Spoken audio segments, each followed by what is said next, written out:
Voilà, mesdames et messieurs, bonjour, bonjour et bienvenue dans ce nouveau numéro de votre rendez-vous privilégié point du jour en ce mercredi 13 mai 2020, juste après la conférence de presse du ministère de la Santé et de l'Action sociale, justement relative à la pandémie coronavirus au Sénégal. Rapidement, vous donner le point du jour avec notamment les statistiques, les chiffres du jour.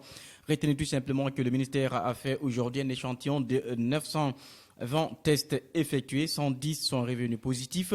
Il s'agit des 102 contacts suivis par les services du ministère de la Santé et de l'Action sociale, 8 cas issus de la transmission communautaire répartis entre Médina 3 cas et Touba 5 cas. C'est justement les deux quartiers aujourd'hui qui ont quand même enregistré des cas communautaires, Médina et Touba. Médina 3 cas, Touba 5 cas justement, 4 patients hospitalisés également déclarés guéris à ce jour, 8 cas graves encore dans les hôpitaux sénégalais, notamment à Fan et à l'hôpital Ziguinchor. Également, l'autre information de ce jour, le Sénégal qui a enregistré 2 décès supplémentaires. Il s'agit notamment justement un patient justement qui était hospitalisé et âgé de 75 ans, demeurant à Touba. Il est décédé hier mardi. Et à son arrivée à l'hôpital, en outre également, il est de Dakar, décédé également suite à cette pandémie coronavirus tout à l'heure à l'hôpital de Dakar. Donc les chiffres du jour, c'est un peu ça. Serigne Saliou, peut-être je vous donne tout simplement pour revenir en Wolof avec notamment les chiffres du jour. Voilà, Serigne Saliou, maa ngi leen nuyu, assalaamu aleykum. ñu ngi lay fay. Ba yaa ngi am jàmm. Sant yàlla bu baax. Voilà, ça c'est le gel antiseptique, c'est vraiment important en cette période de pandémie coronavirus. Da ci am solo lool, voilà, ñu ci raxas tamit doole ci takk masque yi rapidement chiffres yi Serigne Saliou.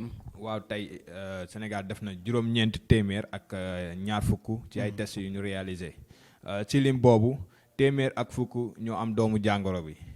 Téeméer ak ñaar cas contact maanaam ñi nga xam ne dañoo laale ak ku am jàngoro ji juróom-ñett ci cas communautaire maanaam koo xam ne dafa am jàngoro ji te xamul fan la ko jëlee ñeent fukk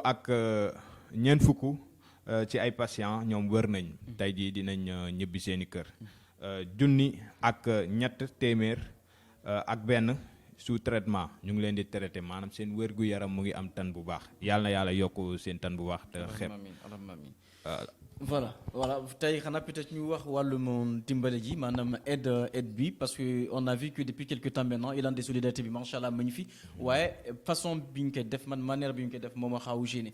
Tu vois même des gens qui donnent des fois un bidon d'huile ou bien un sac de riz, ils appellent les caméras, les projecteurs du monde, ñu ñëw taxaw di filmer di wane. Est-ce que loolu tamit ndimbale ji est-ce que tu penses vraiment que tamit jaar na quoi? Est-ce que c'est important aussi à ton avis, c'est pertinent? waaw benn instant dafa dem ba amatul benn njariñ amatul benn parce que dafa nuru wanewu am na ñoo xam ne dañuy ñëw ci nit di ko jox ay ndimbal ba pare boole ko di ko filmer di ko def ci internet bi pour nit ñi gis ko loolu amul benn sens. Pour man war nga mën a dimbali nit ki sans autant que nit ñi population bi yëg ko. Guddi am na. te guddi yàlla bu ko sàkkee sutura moo tax. Nit ki mën nga ko dimbali sans nga wane ko ci réseaux sociaux yi wala nga wane ko ci médias yi wala nga wane ko ci télévision yeeg yooyu noonu. Il faut que yenn politiciens yi tamit bàyyi mbir mi ñuy jël ko di ko politiser. def ko loo xam ne nii affaire da wanewu la daal man li ma jàpp affaire da wanewu la baaxul. D'ailleurs ñun Bambilor suñu ceeb baa ngi nii fees del foyer des jeunes ak foyer Kër Ndiaye Lo ba léegi askan wi mënuñu feex ba jot ceeb bi. Vraiment après ça pose problème. Peut-être man je pense que peut-être ils vont attendre ba affaire bi jàll ñu doon distribuer parce que tamit ba mu ñu ba léegi yàgg na askan wi ñuy xaar ba léegi xaar bi mu ngi commencé yàgg nag. Parce que lii moom il faut que nit ñi tamit yeewu ci benn instant parce que bu yàggee rek nit ñi dañ naan lii am na lu ci laxasu. Parce que depuis bi ñu annoncé ne dañuy def aide alimentaire. Boobu ba léegi affaire yi tardé gisagoo kenn kuñ jox ne ko lii la état bi joxe. Boobu ba léegi te discours am moom suñu président. Discours am déggoo ba tey mu wax ci affaire de aide alimentaire bi. lan moo tax waxu ci. ni fond riposte bi ba tey waxu ci lan moo tax waxu ci. Donc affaire yi am na lu ci laxasu. Il est temps que ñoom ñu génn leeral sénégalais parce que sénégalais dofatuñu instant bi yeewu nañ. kenn mënatu leen nax ci yenn mbir yi.